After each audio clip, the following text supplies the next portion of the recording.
And so we are on Daf Yud Amud Aleph. We learned the Mishnah and the Gemara yesterday, the new Mishnah. I should mention, of course, tonight is when we start saying the same Tal Umater Levracha. And it's December 5th today. We say it tonight because this coming year, is a solar leap year. And a regular year, it would actually have been yesterday was when we would have normally started on December 4th. So tonight we start with Saint Tal Umater Levracha. I also did look up in the Alter Rebbe Shulchan Aruch regarding this question we were talking about yesterday. If for a certain country rain is bad for them, would they still say the same Tal Umater Levracha? Again, we understand that, of course, many countries, they need rain in the summer just like in the winter. But so in those countries, they would say the same Tal Umater in the winter, and in the summer, the final halacha would be that they would include the same Tal Umater in Shemea Tefillah. That was the final halacha. We did say there are other opinions, and if they make a mistake and they say the same Tal Umater in the actual blessing of Mevarech Hashanim, they would not need to repeat Shemona Esrei. They could do an extra Shemona Esrei afterwards called a Nedava, a gift Shemona Esrei, but they don't need to, because since in their country they need rain even in the summer, so therefore there is an opinion that says that they should be reciting the same Tal Umater in the bracha of Mevarech Hashanim. We don't normally follow that view, but when it comes to repeating the Shemona Esrei for a mistake, we tell you don't need to repeat it because there is such a view that you can rely upon. So that we understood yesterday, but the question that we were asking was what happens in a place if it's bad for that country to have rain? Would they recite the same Tal Umater Levracha because the rabbis established it to be recited in the winter, or would they maybe all year round not say the same Tal Umater Levracha? And I was leaning, because I have a source that at least there was such a psak years ago that I'm told, and I have to look it up, but I'm told there was such a psak that in countries that are the southern hemisphere, and for them the winter is our summer, and for them they would not recite the same Tal Umater all year round. And in Shemea Tefillah, in the place where you could add personal requests, that's when they need rain, they could ask it in that bracha. But all year round, they just say the same bracha. But I'm not sure if that's the common minhag. But I guess now what I'm told is that this psak that applied to the southern hemisphere, they found out wasn't really correct based on the facts. The facts were wrong. That really in the southern hemisphere, yes, their winter is our summer, and yes, they may need rain in the summer, but they also need rain in the winter, and therefore the psak is wrong because they should really recite the same Tal Umater Levracha also in the winter because they need rain in the winter as well. So the question that I have is then still unclear.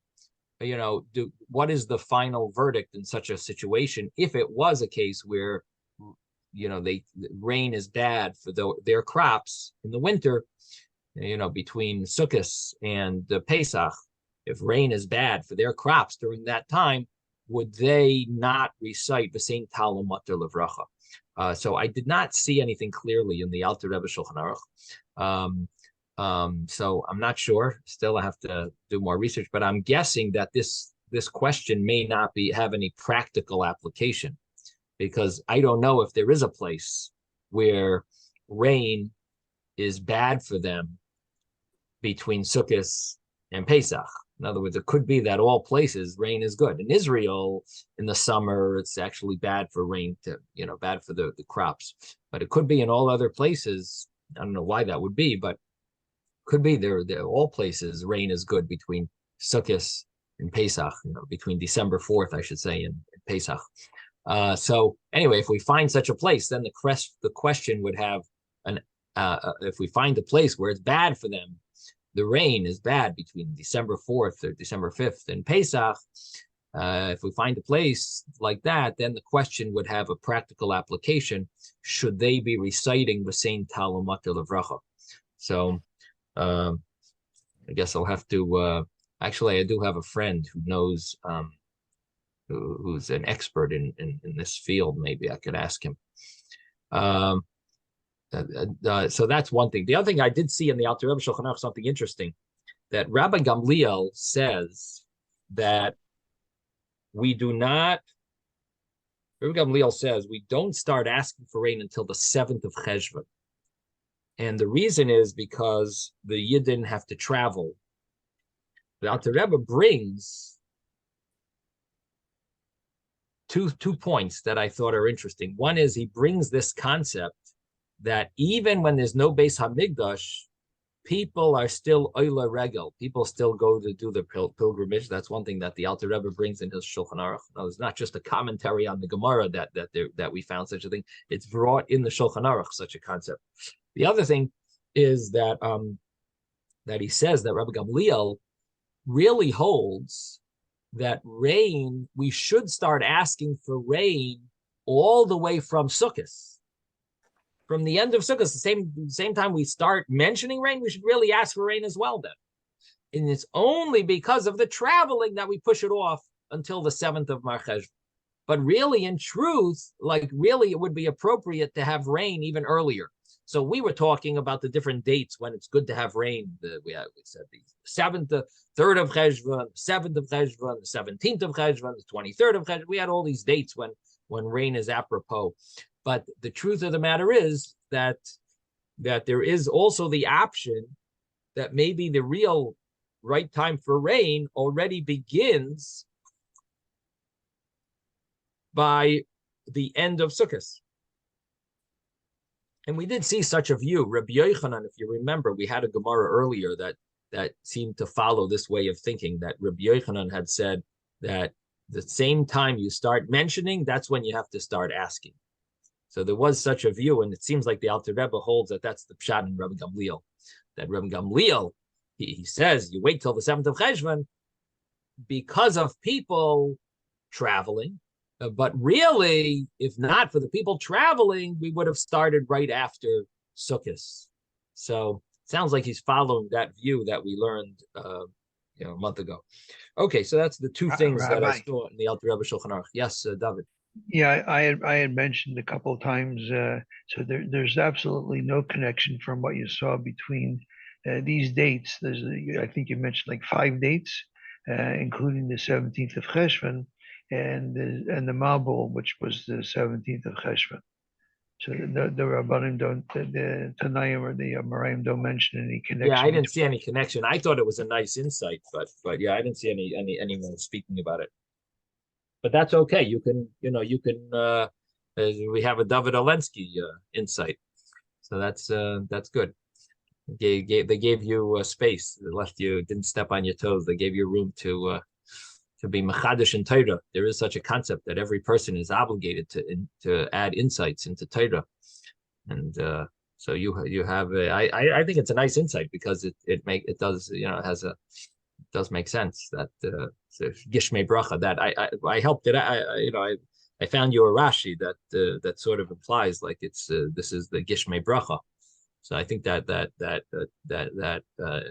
enforces your insight. It gives a little it supports, I should say, it supports your insight. Anyway, okay. Bottom line, we're back to the Gemara over here. Rabbi, one more thing. Yeah. I don't know if you see this Rebbe video that comes out every day, the daily Rebbe video. No, I do a weekly thing, but I don't know. I don't get a daily thing. No, it's a daily Rebbe video. It's like 2 minutes long, and I saw it was from the last couple of days with this whole thing with the hostages, and the Rebbe mentioned Gishmei Bracha. So he said that when you're dealing with the hostages, and if they let the hostages go, people are celebrating, and it's like a gishmei bracha, a person saying, he says, the Rebbe says that it's almost like a person spitting in your. The Rebbe says it's almost like a person spitting in your face, Hmm. because and you're saying, oh, this is gishmei bracha Hmm.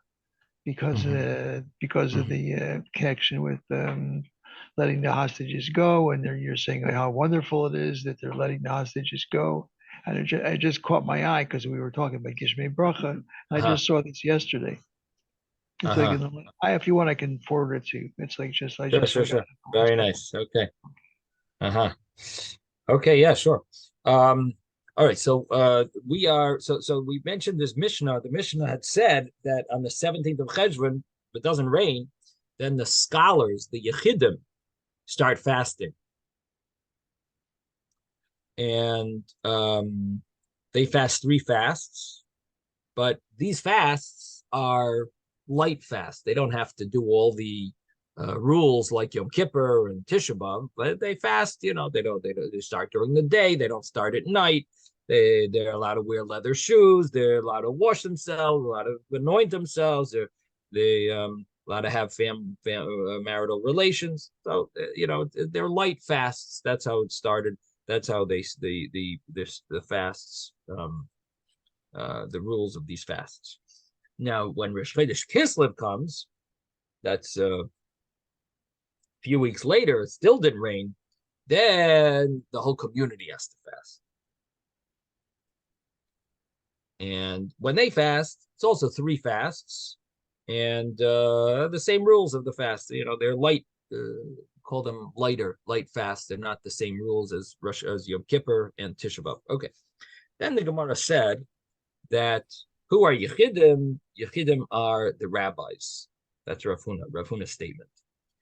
And Rav Huna said another statement that Yechidim fast 3 days are Monday, Thursday, Monday.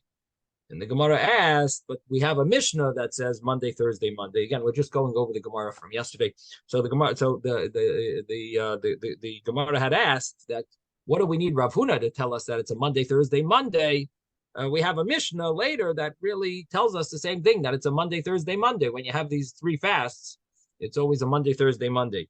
And the reason for the Monday, Thursday, Monday is we don't want to start a fast on a Thursday. We also mentioned yesterday that Monday and Thursdays are apropos times to fast, because when Moshe Rabbeinu went up to Shemayim, he went up on a Thursday and he came down on a Monday, and therefore these are considered days of special mercy from Hashem, and so these are the apropos. These are special days.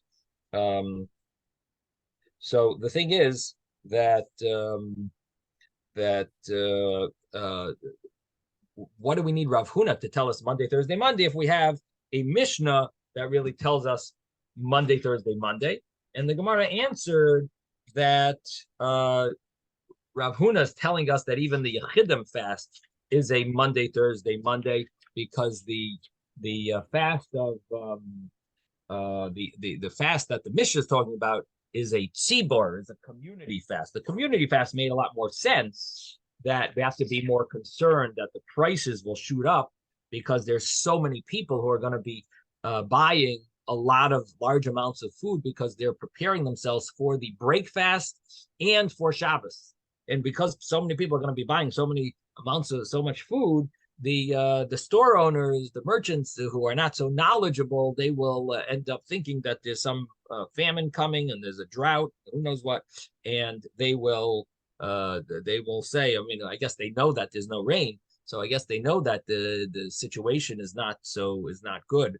But when they see everyone buying crazy amounts of stuff, they're going to get a little overly concerned, and they're going to higher the prices.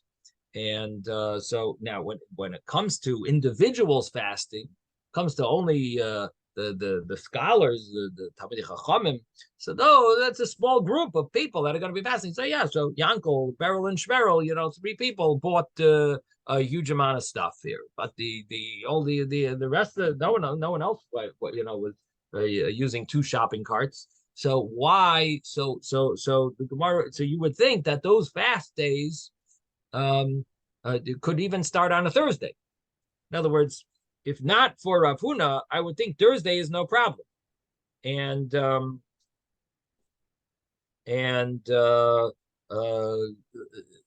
Huna tells us, no, even then we start on a Monday.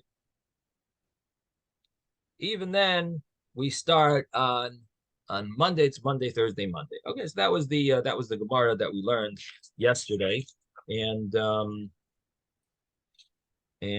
we are up to Tanya Nami Hachi. Tanya Nami Hachi is This is two on lines from the bottom of the page, two lines before the end of the page, on page 10a.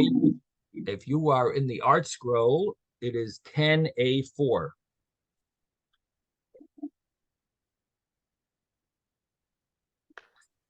10a4, the second to last paragraph. Tanya Nami Hachi. We also have a brisa that supports Rav Huna's teaching. We also have a brisa.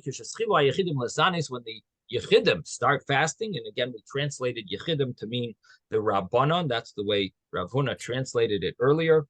That it means Rabbanon, the rabbis, when they start fasting, Mesanin, Sheni, V'chamishi, V'sheni, they fast Monday, Thursday, and Monday. So again, we have the Yechidim are fasting. It's still early on. In other words, Rosh Chodesh Kislev has not arrived. And nevertheless, the Yechidim, the scholars, they start fasting and they do their 3 fasts. If it still doesn't rain, then the community will do the fast. Now, the Brisa continues and it says, Mafsikin b'Rosh Chodashim. We stop on Rosh Chodesh, and now we turn the page. We're on page 10b now. Rosh Chodashim, Uva Yamim Tovim. We stop that. We interrupt the fast. So if let's say we started fasting and then it falls, Rosh Chodesh falls on one of those days after we started. We stop the fast because it's Rosh Chodesh. And Yom Tovim, and if a holiday comes, what type of holiday would come? Cheshvan doesn't have any holidays. So what does this mean? Yom Tovim. The whole reason we call it Bar Cheshvan is because it's bitter. There's no holidays in Cheshvan. And so what day are we talking about? We have Yud Zayin Cheshvan is when we're starting to fast. And it comes out that the fasts are all going to be in Cheshvan. So where are the holidays? So the Gemara, the Brisa continues. It says Haksuvim beBegillas Taanis, the holidays that are written in a book called Megillas Taanis. Megillas Taanis is a book that was written during the time of the second Beis Hamikdash, and it had different days that were semi-holidays. There were special days, and there were rules in that time that miracles had happened on those days, and therefore they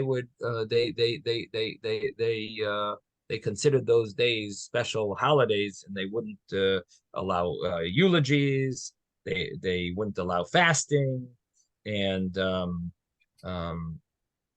so on and so forth. They had certain rules about those days that they're holidays. And now that book has, since the destruction of the second Beis Hamikdash, we do not follow those minor holidays. We came up with our own minor holidays. We have all different, people don't say Tachnun on certain days for various reasons. But those days that were written in Megillas Taanis, those days are not celebrated because the destruction of the Beis Hamikdash basically caused that, all those holidays would not carry the joy that they should because we don't have a Beis Hamikdash. Yes, David. Steinsaltz, it says the other days besides Rosh Chodesh are Chanukah and Purim.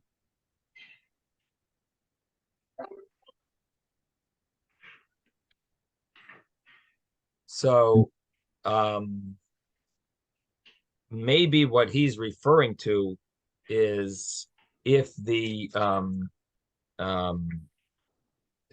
if the community fasts, He says those that have undertaken a series of fasts, including Torah scholars who are fasting as individuals on account of a drought, must interrupt a series of the fast days Mhm, if it falls on Hanukkah, Purim, or Rosh Chodesh. mhm. And he gives you a source in Shulchan Aruch or Chaim 57:7. Right.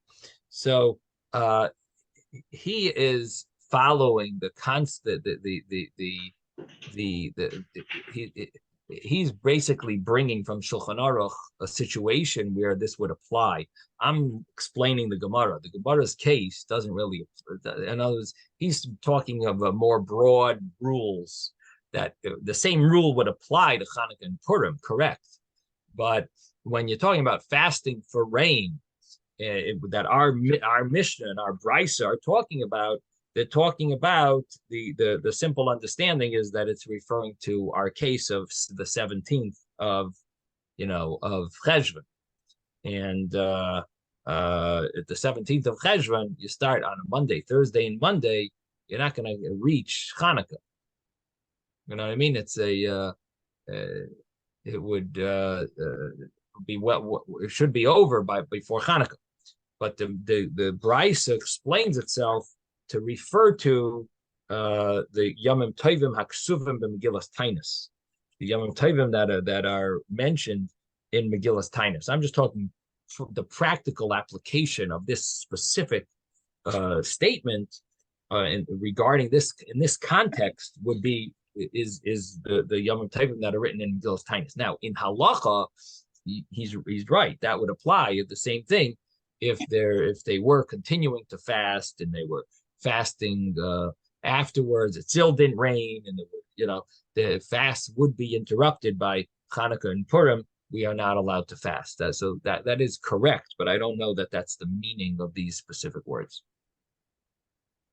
Again, because of the context that we're talking, the halacha is right, but it's just in this context, it would seem that there's a reason why the Brisa says Haksuvim Megillas Taanis. The holidays mentioned Megillas Taanis. It doesn't just say the holidays. Now we're going to be discussing now the concept of Yachid. I did want to mention there's an interesting vart from the Aruch HaShulchan who says, why are the scholars called Yechidim? Why do we call them Yechidim? Especially, to me, it sounded surprising because we had a Gemara earlier that said that it's a very terrible sin for people to learn alone. There's a mitzvah to learn with a chavrusa. You're supposed to learn with a group or with an additional person. And learning alone causes people to make mistakes, and they don't correct each other. There's no one to correct you, and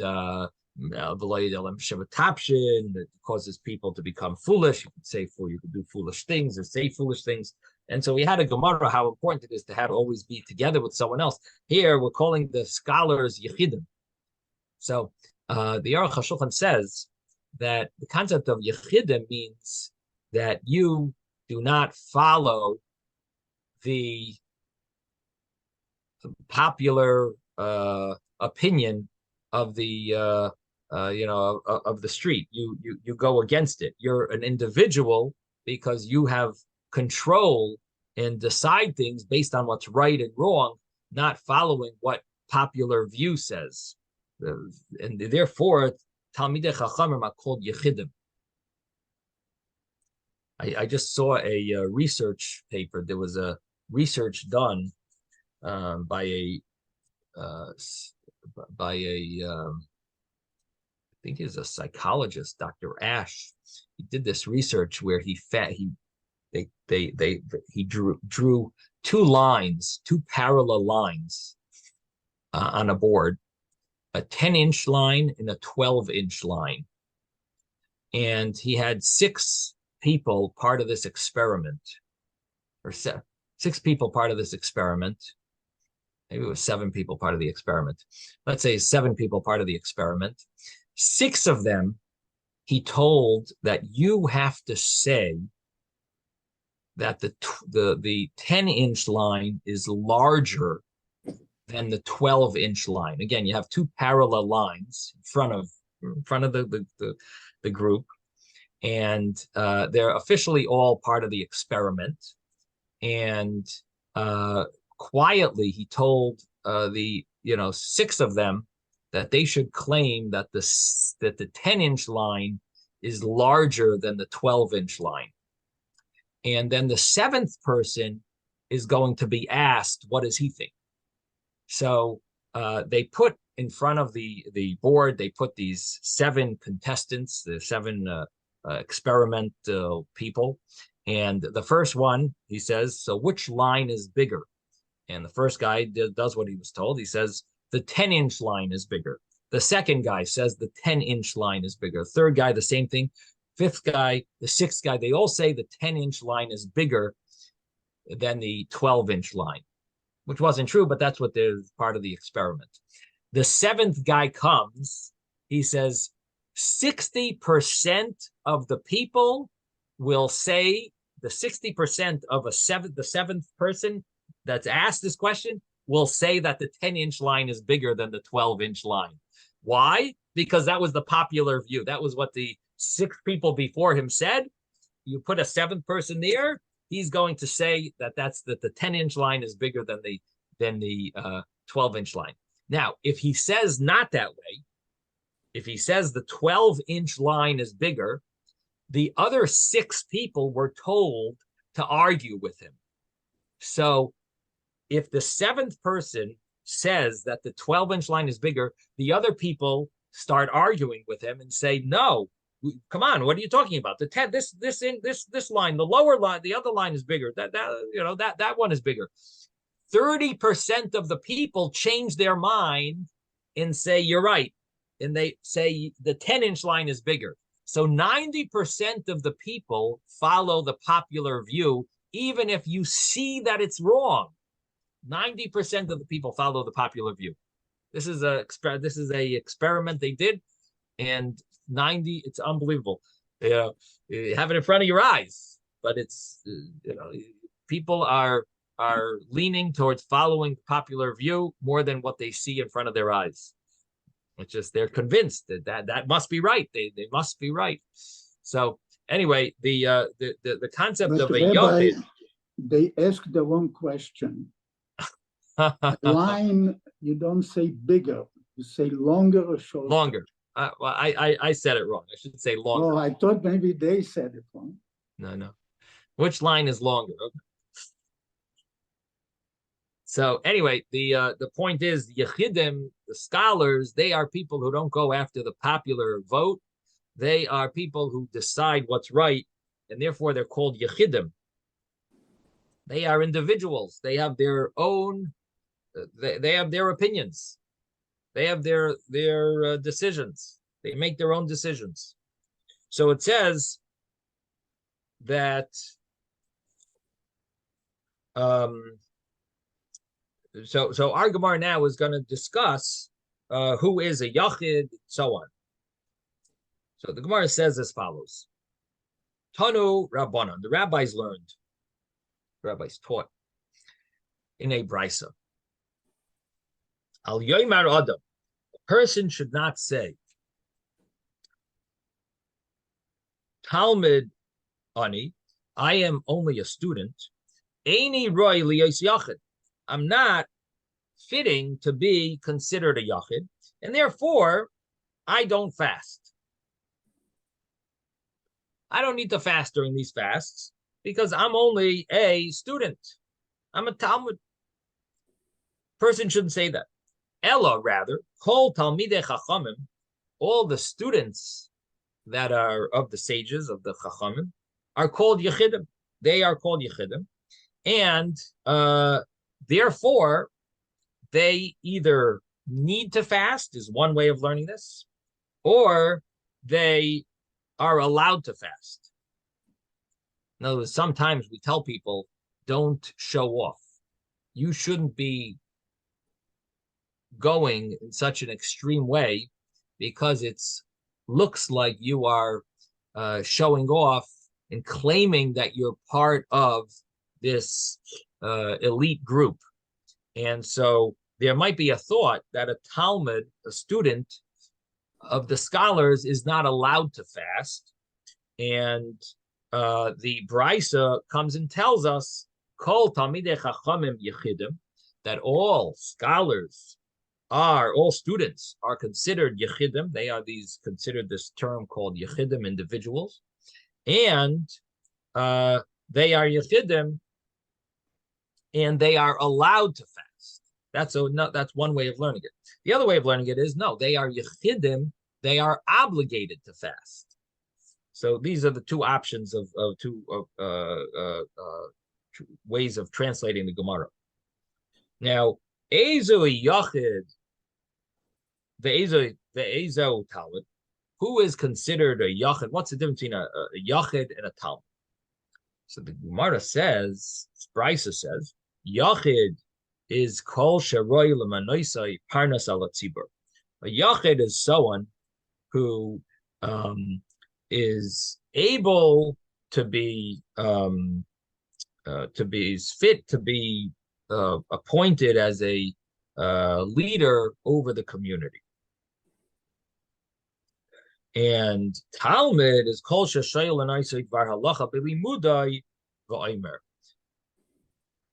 A Talmud is someone anyone that who asks him something in halacha, in his learning, and he says the answer, Ba'afilu b'Masechta de Kala, even in the Masechta of Kala, which is a Masechta that's not commonly learned, even if he is able to answer in that Masechta, which although it's an easy Masechta, it's not a commonly learned Masechta.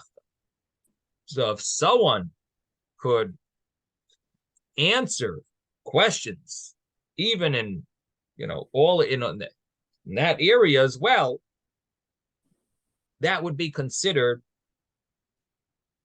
a scholar. Now, there's another way of translating the Gemara, and that is that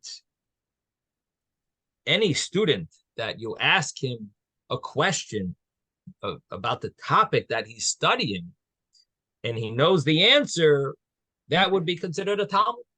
And even if he's studying a very easy tractate called Masechta Kala, even if he's studying a very simple Masechta, as long as he's an expert in that, he has an expertise like in that Masechta, even though it's an easy subject, he's considered a Talmud. And so, bottom line is that a Yachid is someone who has some type of a leadership position or potential position, and the commentaries understand this to mean in halacha, like he would answer public questions for the public. He was of the he's of the capability of giving rulings that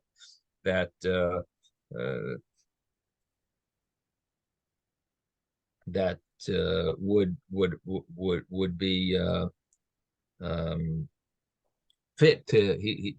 fit for answering like a communal, a global question. And the Talmud is someone who's a student. He's either a baki, even in a very simple Masechta, which is Masechta of Kala, or means he's a baki in all areas. A baki is a expert, like a proficient in all areas, even in Masechta de Kala, even in a Masechta that most people don't study, because it's one of these small tractates that's not commonly studied. It's in the back of tractate Avodah Zarah. It's in the end of Nezikin, at the end of the book, in the end of the Gemara, the Gemaras of Nezikin, of that set. There's some small Masechtas. One of them is Masechta de Kala. Okay, so that's this Brisa. Now comes another Brisa. Tano Rabbanon, the rabbis learned in a Brisa. Rabbi. Yes. Rabbi Steinsaltz in the Gemara says a different thing with the Masechta Kala. Yeah, sure. Um, What does he say? he says, the early authorities dispute the meaning of this phrase. Some explain that the Bryce is referring to the Masechta studied at the assemblies held twice a year at the Talmudic academies during the months of Mm, Adar and Elul, according to Rabbeinu Hananel. yeah, that's Um, right. and during each of these so-called Kala months, one specific Masechta was studied, and public lessons were delivered on its topics, which rendered the material familiar even to ordinary people who could not devote their time to Torah study year-round. Accordingly, the Brisa is stating that one who is considered a student of Torah, even if he can answer questions only on the Masechta studied in a Kala month. Others Right. maintain that the Brisa is referring to the minor Masechta known as Masechta Kala. So named because it does a discussion of certain regulations that apply to a kala, and which is not part of the Talmud. It's a collection of brises, and the materials covered in this Masechta is considered intellectually undemanding. Consequently, the Bryce is saying that if someone can analyze those parts of the Talmud he has studied, even if he only learned the Masechta Kala, he's regarded as a student. And then then the third part, he says this interpretation is somewhat problematic, as the Gemara elsewhere in Shabbos 114a states Yeah, that yeah. a Talmudic scholar is the okay. Anyway, so Fine. You added a third alternative shot, which is Rabbeinu Hananel. It's a little more. It's a little different than the others, and that has to do with the person who studied. There was something called Igra de Kalo, the time of the Kalo. Basically, before the holidays, they used to gather to learn Torah. So before Sukkot and before Pesach, they used to have time when people would convene together and learn Torah, and so that was an opportune time. And if people became proficient in that, whatever they studied then, that's also called they're called a student. Even if it's the Masechta, only that. In other words, they don't really know much else. They just know they studied there well. That those people are considered as well to be Talmidim, to be considered Talmidim, and they would fall into that category. Okay, thank you, David, for bringing that alternative shot. Now we have another brisa. The other brisa says as follows: Tanu Rabbanon, the rabbis learned, rabbis taught in a brisa. Not everyone who wants to make himself a yachid, which means the scholar, oisa, can do so. In other words, if you want to fast, you shouldn't necessarily fast, because it's, in a certain sense, you're showing off. You're not supposed to be doing things in such a way. If you fit the bill, fine. But if you don't, So Talmud, not everyone that wants to consider himself as a Talmud, as a student, Oisa should do that. In other words, only if you're fitting. You shouldn't make yourself a yachid. Shouldn't make yourself a Talmud. Divrei Reb Meir. These are the words of Reb Meir. Reb Yosi says, Oisa v'zochar latoiv. He could do so, and he will be remembered for good, favorably. Levisha ein shabach ulai. Fasting is not considered an element of praise. Ela tsar hulai. It is a pain. It is something of pain for him, and there was no reason why someone would consider this type of thing arrogant. It's not like sitting on top of in the front row of the shul, where you're getting the covet because you're sitting in Mizrach in the east wall, where only the distinguished wealthy people and the rabbis sit, and you are going to sit there. That would be arrogant. Here you're fasting. And fasting, it's a different type of thing than sitting in the front row and and acting, doing something that's arrogant.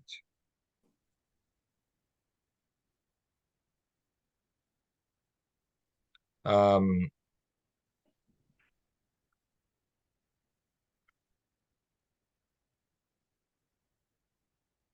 what does this mean that a person shouldn't um,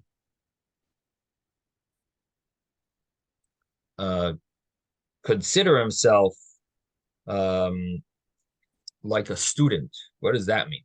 A yachid, so we had this case where he fasts. What does it refer to when it says loy kol haroitze lasis atzmoi Talmud oisa? Person, not everyone that makes himself into a Talmud, uh, who wants to make himself into a Talmud should do such a thing. So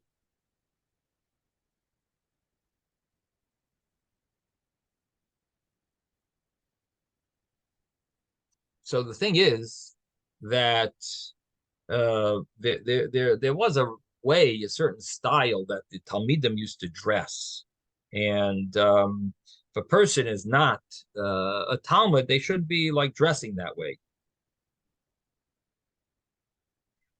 They shouldn't. And the truth is, that's in that scenario, Rabbi Yossi would agree that if a person wants to make himself like that, he shouldn't. But with regard to fasting, like a yachid, Rabbi Yossi says, you want to fast, that you're allowed to do. Distressing, you're doing something that's distressing. It's not bringing you honor. It's distressing. It's painful. It's suffering. So that a person would, person is allowed to do that. Remeir argued. Remeir said, no, you have to be concerned that it's going to look like you are acting in an arrogant way. Tanya idach, we have another brisa. Not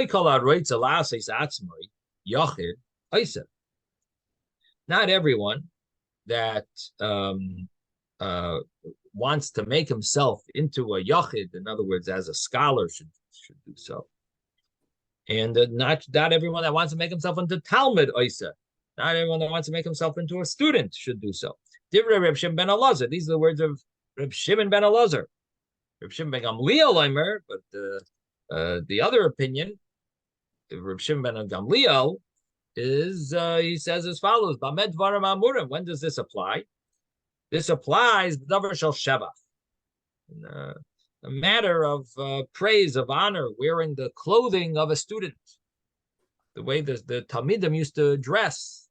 That would be a problem of davar shel tsar, but some matter of pain, like fasting, oiseh v'zocher latov, he could do so, and he is remembered for good. It's interesting that he uses the same term, Reb Yossi and Reb Shimon ben Gamliel, oiseh v'zocher latov. They use the same wording. She'ein shavach ulai el tsar. It's not praise, it is pain, it is distressful. Tano Rabbanon, the rabbis learned. Mi shahaya masana al tzara v'yavra. A person who was fasting for a tzara. They was fasting for a tzara, was a bad thing was happening. And they made and you decided to fast for this challenging situation, this tzara, this tragic situation. And va'avra, but the situation passed. Ala choyla v'nesrape. For example, or another type of case would be a person who's sick and they got healed. And you're in the middle of fasting and they were just discharged from the hospital.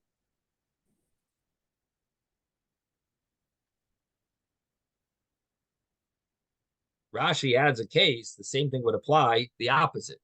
Chas v'shalom, if the person died, you're fasting for someone, and then the person passed away. So what's the what is the halacha? Do you have to finish the fast, or could you say, I'm done? Harezeh mesane umashlim. The person has to fast and complete the fast that he promised that he's fasting. He made a commitment. The day before mincha time, you're supposed to mention if you're going to be fasting, And so if he made that commitment, he's fasting the day before, he would have to complete the fast, and he can't just say, "Well, it's all over. I don't need to continue. I don't need to continue fasting." Yes, David.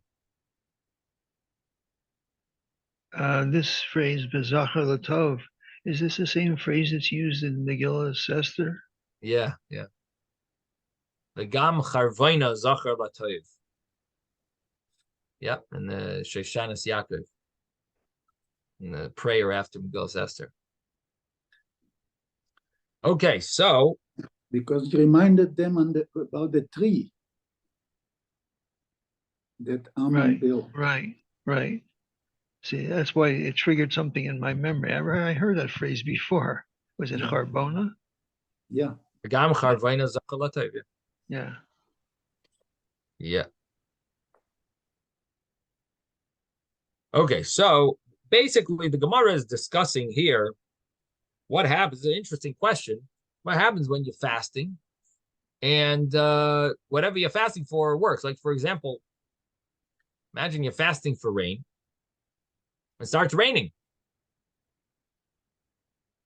Do you have to continue fasting? Now your prayers were answered. So should you finish the whole day of fast, or is it enough to say, well, we prayed for the rain, our mission was accomplished, and we had, of course, we had in mind, obviously, if a person's prayers are answered, why would we want to, why would we think of continuing to fast? Which is seemingly it's enough to the fact that we got what we needed. We don't have to fast anymore. Just reminds me, it actually makes me think of the earlier, we learned something that the commitment is already valuable. Remember learning that Gemara? We learned the Gemara that if you make a commitment, even if you are not able to do it, like they made a decree against the Yidden that they can't fast. So there was discussion that the one of the rabbis said, let's commit to make a fast when the government allows it. And when you do that, you already get the merit of the fast. So it's making me think that even though they did not finish fasting, but maybe the merit, they're getting merit for this full day of fasting. And so that would be a reason to say, it's just a thought that would be a reason to say that maybe they do need to finish the fast, because they're getting the merit based on the fact that they're planning on fasting, and now is their opportune time to actually finish the fast, which they're already getting the merit for. And if they stop fasting now, then they lose that that merit, and then they wouldn't then they really should not. They really should continue fasting. Like, seemingly it makes sense based on that earlier Gemara. Now there's a lot of discussion about this, and I'm just mentioning that because we should keep that in mind. But we do need to look into this, because there is a difference about if it's before Chatzos and after Chatzos, communal, individual. So there are laws about this. We'll soon see. We'll see more about this. Yes, Yehuda. Yeah, it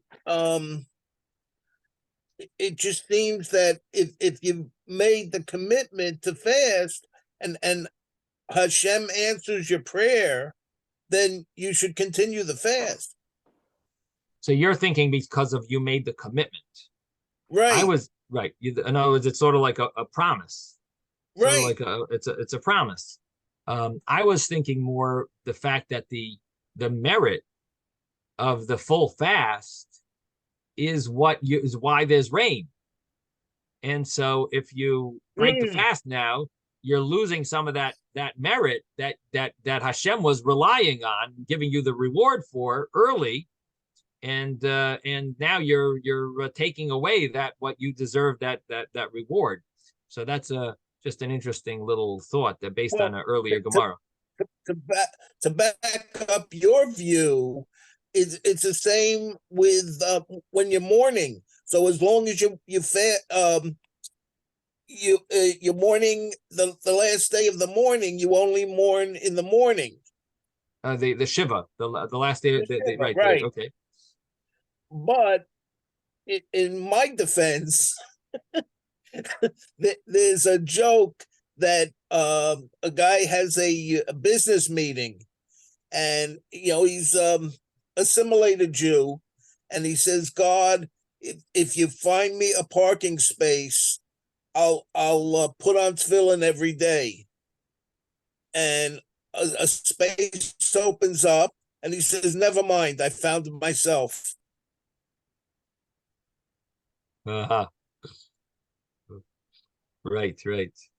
So yeah, interesting points you're making. In other words, there are times when we do say a part of a day is considered like a whole day, Right. but there is such a concept. But here, it seems like there is a concept here where at least the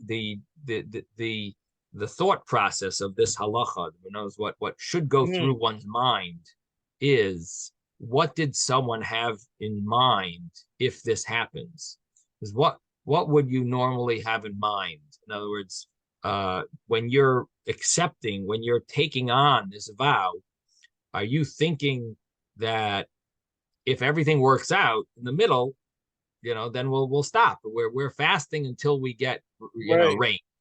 But if it starts raining, so there could be such a thought that that maybe you don't plan really on continuing the fast. A friend of mine had this story where he traveled to South America, and it was a time they needed rain, and they were in the middle of davening for rain. He said he arrived then, and they were in the shul, and he came to shul, and he said it was unbelievable. He says while they were in the middle of their davening, it started pouring rain. They made a fast day in a certain, I think it was Caracas, Venezuela.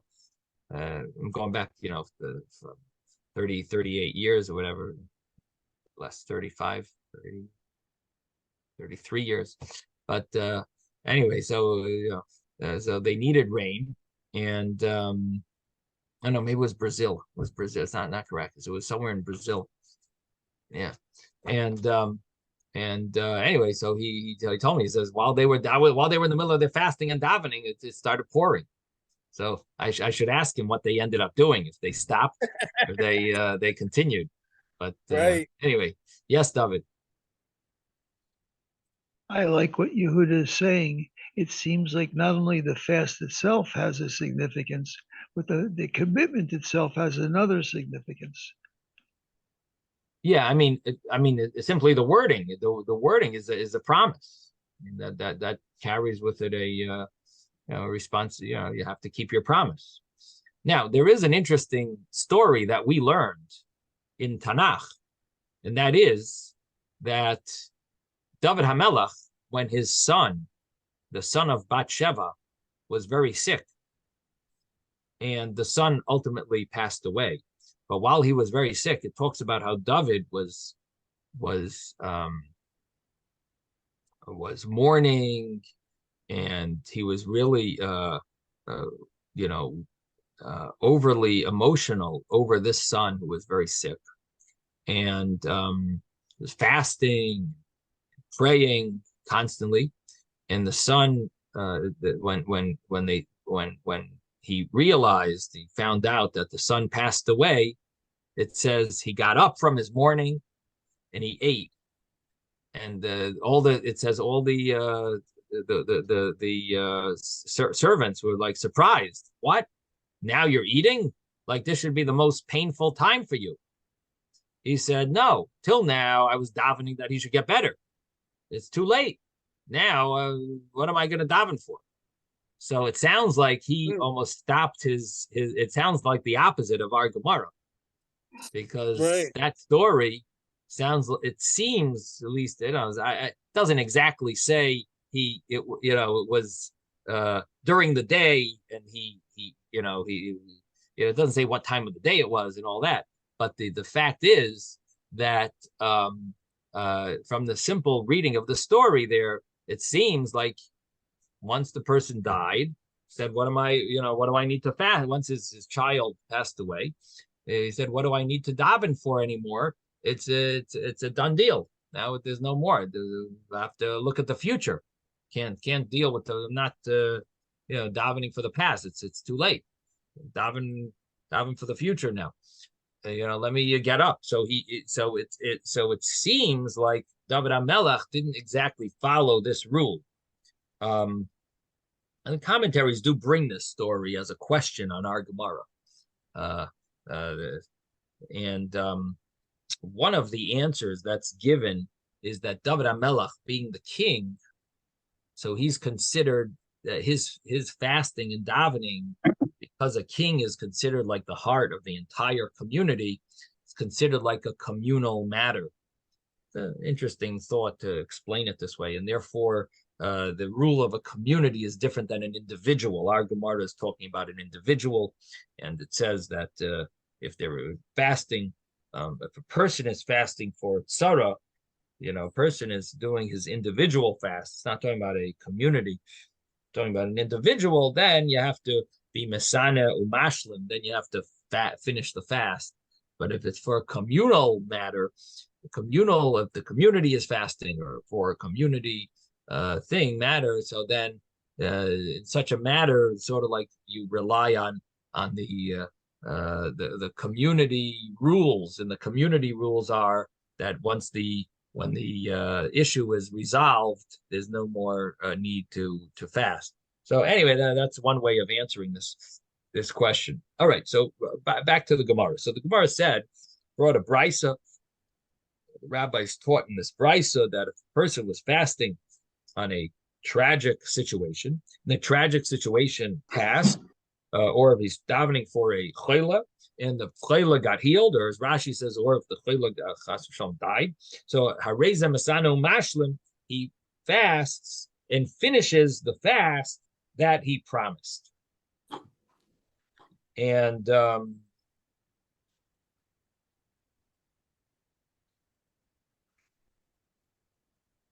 what is the reason why? So Rashi over here says that if he doesn't finish the fast, it looks like he's masne im koinai, that he's making a condition with his creator that if you resolve the problem,